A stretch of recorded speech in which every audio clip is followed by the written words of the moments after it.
Ran, dapig sa katauhan. Sa usa sa labing huot nga bahin sa Osmeña Boulevard duol sa P. del Rosario, pipila ng kametros gikan sa downtown area sa Dakbayan sa Subo, nagsugod na ron ang build-up sa trapiko. Alang sa mga tinunaan o mga trabahante, nagikan pa o ang uban padong sa ilang mga eskwelahan o mga trabahoanan. Ako ang sinugdanan sa kabaguhan.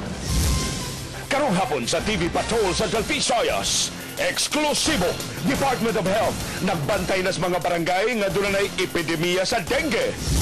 Kapitulyo ni Anggon nga dunay gahin nga 5 milyones pesos pagpakaon sa mga bisita ug mga sakop sa media. Mga magsisibya sa Subo, supak sa gisugit nga news blackout sa mga crisis situations. Eksklusibo, laing vast na disgrasya, pito ang naangol.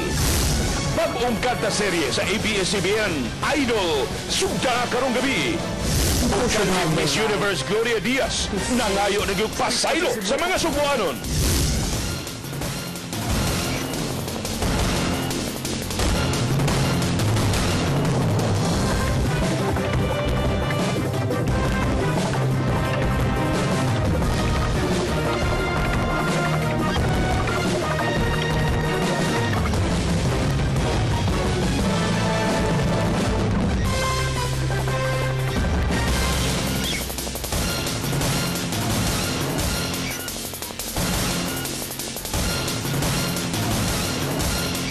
Maayong hapon Subo, Dumaguete, Central Visayas ug mga kapamilya sa tanang kanasuran sa kalibutan nga maabot sa mas gipalangyab nga pagsibya.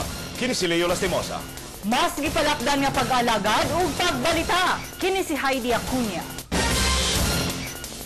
Nag-una sa ato mga balita karong hapon, inyo sang kung wa pa'y dengue outbreak apan gikabalakan nga mas musaka pa ang mga kaso sa dengue dinhi sa Sugbo ug sa tibok Central Visayas. Pipila ka mga barangay sa upat ka mga dakbayan sa Central Visayas apil na sa dakbayan sa Sugbo ug sa dakbayan sa Lapu-Lapu gipaubos na sa epidemic level. Serino Talyada sa eksklusibong report. Itandi sa naging semana, hapsay na ang pediatrics ward sa Cebu City Medical Center. Wa na'y nagsaw og higdaanan. May 23 ka kaso na lang sa dengue sa Tambalanan. Mas arang-arang karang atong kaso kay mas gamay siya compared last week. No, mas niubo siya kumpara last week nga. Last week almost 40 atong census right now. Apan sa kinatibuk ang talaan sa Regional Epidemiology and Surveillance Unit, may 5,571 na kakaso sa dengue sa tibok Central Visayas. Bisa ka kini og 28.3% itandi sinaging tuig nga kapin sa 4,000 lang kakaso. May 32 na sab ang namatay. Apan mas gikabalakan sa DOH ang mga barangay nga niabot na sa epidemic threshold ang kaso sa dengue. Kini ang mga barangay nga 5% ang gisaka sa dengue itandi sa naging tuig. Pero gamay na lang gid ang kuwang before ta mo declare og epidemic in that area kay naabot na sila sa threshold. So mulabaw pagitaan na then most likely mo declare na gitag epidemic in that area. In those matod sa DOH-7, kung musaka pa sa 10% ang kaso sa dengue sa maong mga barangay, mo deklarar na sila og dengue epidemic sa lugar. Sunod ini ang pagdeklara og dengue outbreak. so far murag controllable pa man ang ato ang kuan kay as I've said this is the expected peak kuan nato season for dengue, no? So expectedly musaka pa niya tong dengue, but nationwide status of dengue cases nga medyo naabot na gitag mga epidemic threshold. Lakip sa mga barangay nga naana sa epidemic proportion ang Labangon ug Guadalupe sa Cebu City. Barangay Cogon, Dao ug Taloto sa Tagbilaran City. Barangay Basak, Luok ug Paho sa Lapu-Lapu City. Ug Barangay Daro sa Dumaguete City.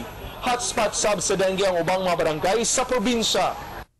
Giangkon sa Department of Health, huyang gihapon ng ilang kampanya batok sa dengue. Gikatakdang mahigtagbo ang DOH sa mga leaders o health workers sa mga barangay nga may kaso nga niabot na sa epidemic threshold. Aron tarong nilang maimplementar ang mga estratehiya paglikay sa dengue virus. Reno Talyada, ABS-CBN News. Daghang salamat ka pamilyang Rino. Sa nahilabigit nga report, ang barangay health workers sa Guadalupe, ang labing dakong barangay sa Dakbayan sa Subo, niauhag na sa mga ginikanan sa pagduaw dayon sa health center kung doon ay makita ang timaan sa dengue sa ilang mga bata. Si Vera Lay Lasam sa report. Dinhi sa panimay ni LC, katulo matag-adlaw niya limpyuhan ang gawas sa ilang balay, ilabi na ang mga dapit nga posibleng mapunduhan og tubig. Kining moskitero ang iyang panagang sa lamok. Mogamit sab siya sa katul og electric fan. Gamit na mo siling fan kay before gani mi matulog, butangan sa namog katul, magsige nag-andar para ang lamok mahawa. Padayon ang pagsaka sa kaso sa dengue dinhi sa Barangay Guadalupe. Dinhi sa Banawa Health Center, kuhaan og temperatura ang bata ug pangutanon ang ginikanan sa lain pang simptomas sa bata, sama sa pagbalik-balik sa hilanat, pagsuka-suka ug sunggo.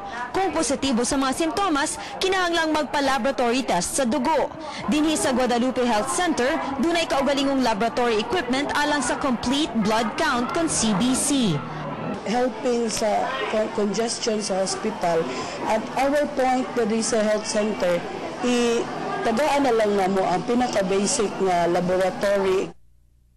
Awhag karon sa mga barangay health workers, di magduha-duhang mobisita og mudangop sa mga health centers aron sa sayong paglikay sa makamatay nga sakit nga dengue. Verily Lasam, ABS-CBN. Daghang salamat, Vera. Samtang sa Negros Oriental, mga nangamatay sa dengue ni Sakay, tandi sa niaging tuig. 11 biktima sa ka-5 anyos nga batang babae nga mag-birthday unta karong adlaw. Si Rachel Dangin sa report. Di pa madawat sa pamilya Kabugnason ang gidangatan sa ilang bugtong anak. Sa niaging simana, namatay si Althea Louie Kabugnason nga mag-6 anyos na unta karong adlaw. Na-admit pa sa Negros Oriental Provincial Hospital si Althea sud sa 5 ka adlaw. Apan wa na siya matabang sa mga doktor, dihang iabot na lang og 27 ang iyang platelets. Kasukara siya, sakit ang tiyan. Timoto mag-admit. Kung na siya nagsuka-suka itong Thursday, pagka Friday sa kadlaw na akong i-admit sa provincial. Nadaot pa siya stambal, di dako ito yan kay mga antibiotic. Dili da ito para dyan ato. Di pasabot sa NOPH, nag-internal bleeding si Althea sa iyang gastrointestinal tract. Mag-transfuse na unta og dugo, dihang ni-collapse ang bata. Any parts of your body mag-bleed, iya GIT mo ni-bleed. Gastrointestinal tract. Ito sa sulod sa tinae. Di na siya ma-detect unless kumugawas na siya from the rectum. Sa talaan sa Provincial Office sa Department of Health sa Negros Oriental, nikunhod unta ang mga nasakit sa dengue ning tuiga, itandi sa niaging tuig, apan mas daghan ang nangamatay ning tuiga. Sa NOPH, gikan sa 103 ka pasyente nga may dengue, karon 75 na lang. Aware na ni mga katawhan nato, no? This is one factor nga nadungog na yung walo na yung namatay, so basig ang mga katawhan, ilan na yung ipangkuhan itong mga breeding places. At the same time, basig nag-apply na po sila mga lotion. Matod sa Department of Health, ang pagpangita, pagguba o paglimpyo sa mga lugar na pwedeng kaitlogan sa mga lamok ang labing epektibong pamaagi paglikay sa dengue. Rachel Dangin, ABS-CBN News, Pamplona, Negros Oriental.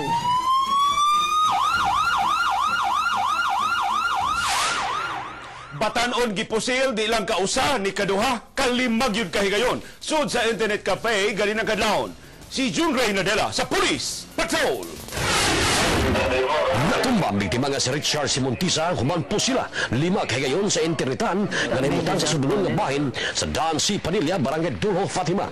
Si Simontisa di pa kayo dugay nga misud sa internetan sa iyang silingan sa diyang mibuto ang usa ka wailhing tao. O dirigikan na kami diri sa sud nagtanaw internet o nag-computer mi ba then siya kay padung siya gawas ang laki sabay ra sa padung siya sa dulho ba na o siya istorya diretso siya paka na nagganimi kay nagkurkurog mi. Wa makamatigon ang mga silingan sa hitabo tungod kay gigamitan og silencer ang armas nga gituan nga usa ka 9mm pistol. Mga 5 ka na higod ka kuhan. Intisin ang naado eh. Muragdol dito ang pagkatira. Mga sabad sa uugwa nga bahin sa lawas ang angkon sa biktima nga gidali pagtabang sa taga-Irof. Gida si Simontisa sa Cebu City Medical Center. Ang taga-homicide ang susipa sa posibleng hinungdan sa pamusil o pag-ila sa suspect. June Ray Nadella, ABS-CBN News. Sa Suspect sa pagdunggab patay sa usa ka gwardiya sa Ayala nadakpan. Gitabang ang suspect sa Iroof human makulatahi sa nidakop nga mga residente. Si Ramil Ayuman sa eksklusibong report.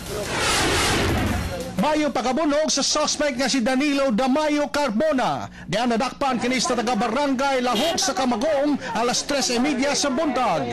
Gitabang siya sa taga-Iroof tungod sa mga bunog o lisod na kini sa paginhawa.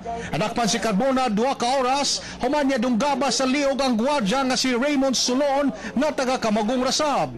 Ginamit dinig gamay nga sanggot alauna sa buntag. Patay si Sulon pagiabot sa Perpetual Soccer Hospital. Mato ni PO3 Michael Cudasti sa homicide section nga hubog ang suspect diyang gipaligrahan nini ang biktima.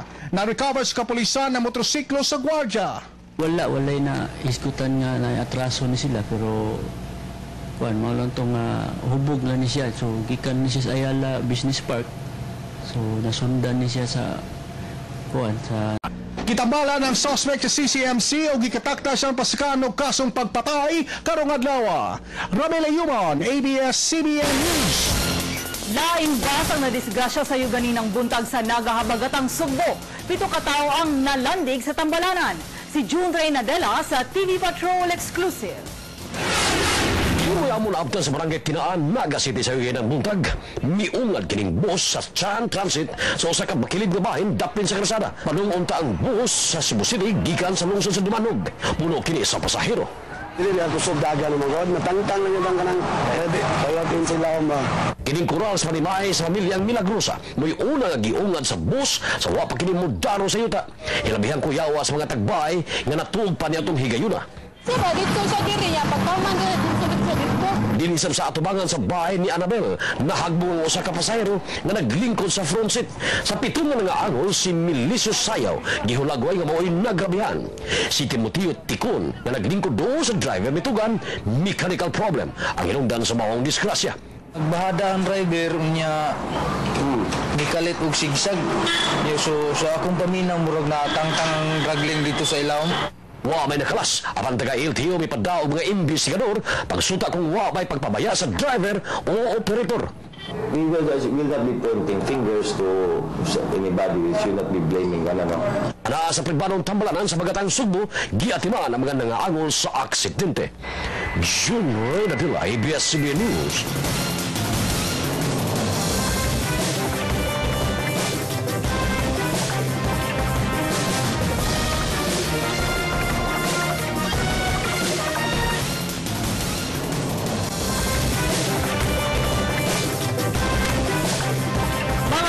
Niduaw sa mga prisuhan aron ipadayag ang ilang tinguha sa paspas nga paghusay sa mga kaso. Kapin sa 60 ka kaso naresolbar sa mga Justices on Wheels karong adlaw. Si Carmica Vanlit sa report. Sayo nga ni matag ganinang buntag ang 77 anyos nga si Melquiades Villarmillo. Sinumbong siya sa kasong double murder nga nahitabo ni adto pang 2005. Malipayon siyang lakip siya sa 60 ka kaso nga ipromulgate sa mga huwes BBRC ubos sa Justice on Wheels program.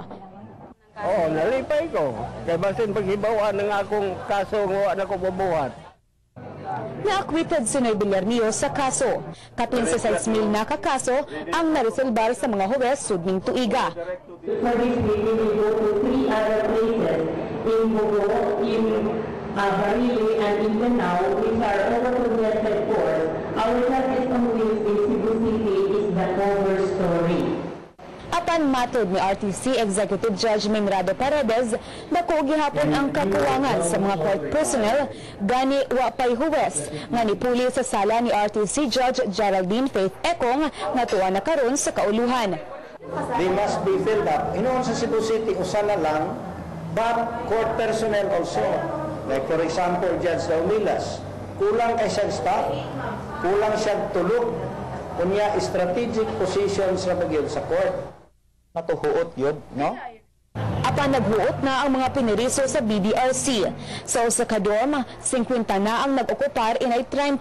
Sa kinatibukan, dunay 1,990 ka piniriso ang BBRC. Carmica Vanlit, ABS-CBN News. Malaumon ang mga resorts ug hotel sa dakbayan sa Lapu-Lapu nga makatabang ilang mga promo. Pagdani og dugang langyaw mga turista human sa hostage crisis sa kauluhan. Si Viralay Lasam sa detalye. Daghang booking sa mga turista gikan Hong Kong ug China ang kanselado hangtod na sa buwan sa Nobyembre dinhi sa B Resort sa Mactan. Mga Koreano ug Hapon na lang ang sagad naa sa hotel karon. Online bookings for Chinese nationals. Nireklamo sab sa Kamingaw ang Waterfront Hotel sa Mactan. Di lang taga Hong Kong ug China ang nagkanselar, lakip na ang mga bisita sa ubang nasod. Kung walay nahitabo hostage crisis, siguro more or less mga 600 room nights na-cancel yun. Sa paglusad sa 50% off sa mga resorts ug restaurants, gikan Setyembre 20 hangtod Disyembre 15, nang hinaot silang makadanini sa mga lokal ug langyang turista.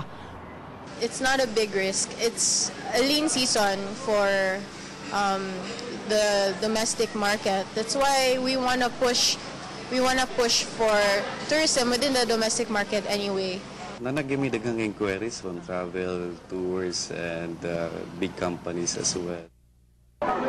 Nasuwaya na ang susamang mga promo kaniadto panghinaot sa tourism sector magmalampuson sabni karon.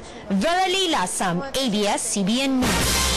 Samtang mga bus na questionable ang plate number o mga papeles, watuguti nga makapamasahero ang mga drivers. Suspinsuhon si June Reynadela sa report.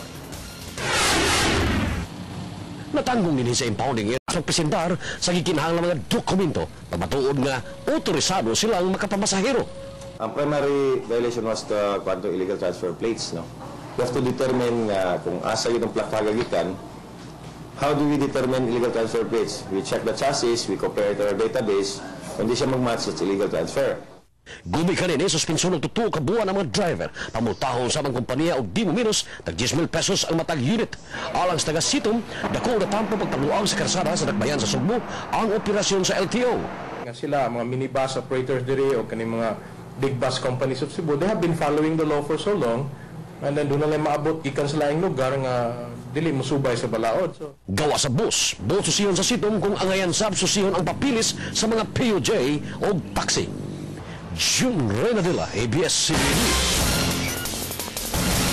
Sa laing balita, ang Kapitolyo sa Sugbo ni Angkon dunay 5 milyones pesos nga gigahin alang sa pagkaon sa mga sakop sa media o sa mga bisita sa Kapitolyo. Doon na tayo live update karon sa itong kapamilyang si Carmi Cabal. Carmi, nanong finally, gitubag naman yun sa Kapitolyo, kinimaw kontrobersiya. Leo, mismo ang department head sa budget office sa Kapitolyo mihingoyon mo inikumpirmar nga dunay 5 milyones pesos nga gahin ang Kapitolyo alang sa pagkaon sa mga bisita ini. Dahil sa Broadcasters Congress, gibutlag ni Vice Gobernador Greg Sanchez nga tag 800 pesos matag plato ang gigahin sa Kapitolyo sa catering alang sa mga bisita ini. Gi-question sab ni Sanchez ang motibo ni Gobernador Gwen Garcia nga pagpakaon sa mga sakop sa media. Apan gipagamay kini ni Gobernador Gwen Garcia. Matod sa gobernador, angayang makapakita og ebidensya si Sanchez sa iyang mga pasangil. Apan sa record sa Provincial Budget Office, 5 milyones pesos ang gigahin sa Kapitolyo alang sa pagkaon sa mga bisita, apil na ang pagkaon sa mga sakop sa media. COA found nothing wrong with it. It was cleared. And there is nothing outrageous about it. Pagka-second term na ako, kay kuyog na siya na ako, wala siya mo reklamo. Giklaro sab ni Garcia, di moabot sa kagatos ang budget matag packed lunch sa mga sakop sa media o giaprobahan kini sa Commission on Audit. Leo, matod ni Gobernador Gwendolyn Garcia nga gikuha ang pondo ngadto sa Provincial Administrator's Office. Leo? Carmi, unsa may mga dokumento na nakapakita bang mga papeles si Vice Gobernador Sanchez nga dakog utang ang Kapitolyo sa catering services? Leo, sa pagkakaroon o makapakita si Vice Gobernador Greg Sanchez og mga papeles kalabot sa iyang mga pasangil. Leo? Kapamilyang Carmi Cabalit, daghang salamat sa imong live update.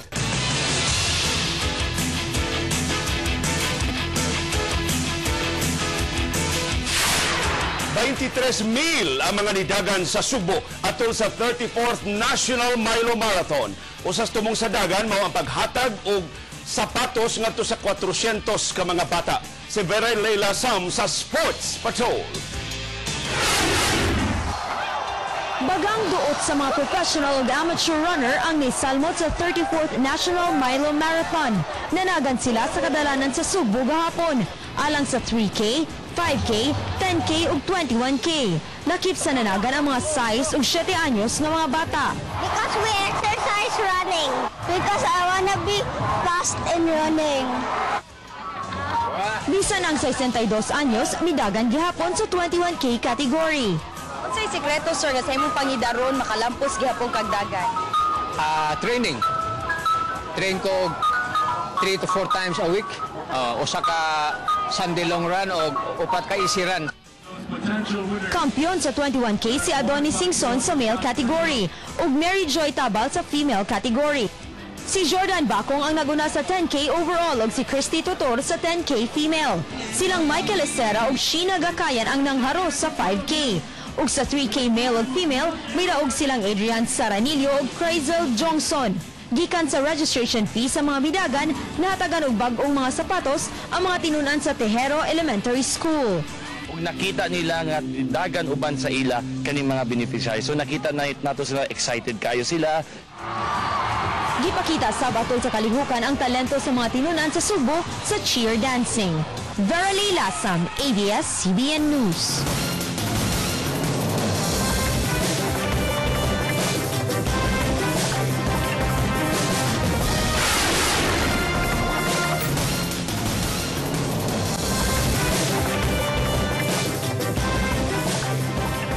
Kusganong ni Barog alang sa ilang katungod sa gawas nung pagsibya. Mao ni ang syagit sa mga magsisibya sa Subo atol sa ikaduhang tuig sa Broadcasters Month. Apan gihingusgan ang paugnat sa kusog pagbukas sa tibok-buwan nga kalihukan. Si Verelay Lasam sa report. Nagtigi sa basketball game ang mga miyembro sa media atol sa Media Olympics isip pagbukas sa KBP Broadcasters Month. Unom ka team ang nagduwa sa basketball sa gym sa Cebu Eastern College sa miaging Sabado. Nalakip ang ABS-CBN sa Red Team, uban ang Easy FM ug RJ-FM. Purple Team ang mga MBC stations. Yellow Team ang DYRF, Power Radio ug Radyo ng Bayan. Orange Team ang Bombo Radio ug Star FM. Ug Green Team ang DYLA, RPN ug ABC. May pakita sa ilang labok sa talento ang mga tinunan sa UB ug UC Dance Sport Team. Magsisibya para alang ug iya sa katawan ang tema karong tuiga. Kita nga mga magsisibya, maningkamot sa pag-advance sa atong advocacy, pag-demystify sa press freedom. Gisupak sa mga magsisibya sa Subo ang balaod nun nga nagtinguha pag-regulate sa media panahon sa krisis. Atol sa Broadcasters Congress sa Mariners Court, gipalabang ang resolusyon nga nagsupak sa House Bill 2737 ni Kongresista Luigi Quisumbing sa 6th District sa Subo. Pulungan ang kamali sa Office State 8 sa sensitive na bar sa Office State 8. Kano sa mga nahitabo ang sensitive na bar sa Office State 8 sa first minute, sa first hour, sa second hour, sa third hour? President Aquino, especially if you look at the history of his father, he is very much inclined to support freedom of the press. So there is really no move towards censoring the press. Gisuportahan sab ang Soto Law nga di mapugos sa media pagbutyag sa ilang news sources. Giawhag sab ang Kongreso pagpanday og balaod nun nga kun pasakaan og kasong libelo ang magsisibya adto ni ipasaka duol sa gitrabahoan nga istasyon. Gisuportahan sab ang Information Bill. Verily Lasam, ABS-CBN News. Gumamit lang ho kayo ng BioClear. Ang BioClear ho ay talagang makakatulong sa atin kasi nagkakaroon lagi ng pimples, hindi lang sa mukha kundi sa katawan din. Para sa akin, the best ang BioClear kasi ako po mismo nasubukan ko at kita niyo naman. Malaman, manipis ang taba, hindi matubig. Yan ang baboy na may Star Quality. Star Quality na makakamit sa Stargain para sa mga grower, finisher, at breeder. Sa Stargain, mabilis lumaki, malaman, mabigat. Kaya madali at maganda ang benta. Magaan sa bulsa, kayang-kaya. Stargain! Ang baboy nyo, Star Quality. Ang kita nyo, Star sa laki. Star ka sa Rubina. Mas gipalingaw ang kapamilya, mas winner ka. Pagdaog 50,000 pesos o libreng biyahe at na sa Pilipinas, win na win. Isuwat ang imong ngalan, edad, address, contact number o signature. Nakipiyog rapper sa bisan unsa nga variant sa Bareta Detergent Bar o Speed Detergent. Ihulog sa ABS-CBN Station. Kung mabunot ka, player ka na. Apil na sa kalingawan uban sa Bareta Detergent Bar. Sakto sa budget. Gusto ba ka o just makada?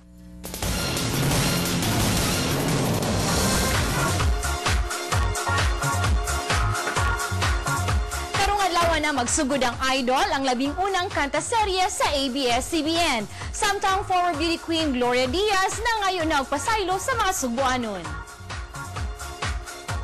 Ang Idol gibidahan ni Sarah Geronimo, Coco Martin ug Sam Milby. Sikat nga singer si Sarah Geronimo ug Sam, apan labing gipaabot karon sa mga kapamilya ang pagpakita og labok sa pag-awit ni Coco Martin. Gawa sa love triangle ni Sarah, Coco ug Sam. Makita sab sa Idol ang sikat nga mga awit nga silang Jaja Padilla, Agot Isidro, Kay Brosas, Marisa Sanchez ug uban pa.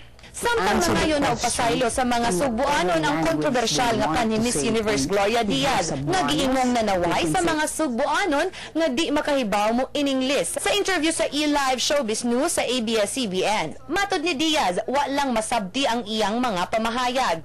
Hinuon nang hangyo siya og pasaylo og nang hinaot nga mahilot ra ang maong kakulian. Pamilyang Haide, ang atong TV Patrol Central Visayas makita sa online sa stickcam.com/byab1512 ug sa now.abs-cbn.com. Ug mahimo sa ninyong i-follow sa Twitter o kung doon na may mga opinion sa among mga balita, i-tweet lang sa TVPCB kung TV Patrol Central Visayas. Doon na sa fan page sa TV Patrol Central Visayas sa facebook.com/TV Patrol Central Visayas. Diin mahimo sa mong mupadangat sa inyong mga balita o mga opinion.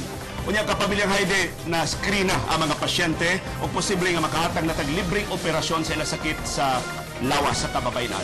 O dinhi natapos ang TV Patrol Central Visayas. Kini si Heidi Acuña. O kini si Leo Lastimosa. Mabuhi ka, kapamilya!